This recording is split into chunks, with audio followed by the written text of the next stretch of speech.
కొడంగల్ నియోజకవర్గంలో జరిగే రాహుల్ గాంధీ సభను విజయవంతం చేయాలని పిలుపునిచ్చారు కాంగ్రెస్ నేత రేవంత్ రెడ్డి. కేసీఆర్ నిరంకుశ పాలనతో విసుగు చెందిన ప్రజలు కాంగ్రెస్ను భారీ మెజార్టీతో గెలిపించాలని కోరారు. కేసీఆర్ ఎన్ని కుట్రలు చేసినా కాంగ్రెస్ పార్టీ అధికారంలోకి వస్తుందని ధీమా వ్యక్తం చేశారు.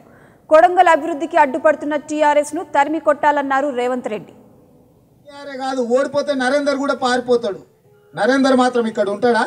కేసీఆర్ని ఎంపీ గెలిపించినప్పుడు పాలమూరులో ఊరు లేదు, పార్లమెంటులో నోరు లేదు. ఇవాళ పట్నం నరేందర్కు కూడా కొడంగల్కు ఆయనకు నాకు బంధుత్వాలు ఉన్నాయంటాడు. ఇవాళ గుర్తొచ్చినాయా?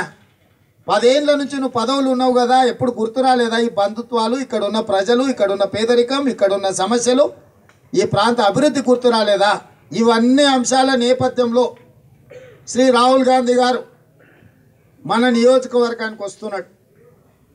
పాత్రికేయ మిత్రులకు కూడా విజ్ఞప్తి చేస్తున్నా, మారుమూల ప్రాంతమైన కొడంగల్ నియోజకవర్గంలో కోస్గి మండల కేంద్రంలో కాంగ్రెస్ పార్టీ కార్యకర్తలు కొడంగల్ ప్రజల యొక్క సమావేశాన్ని ఏర్పాటు చేసుకున్నది.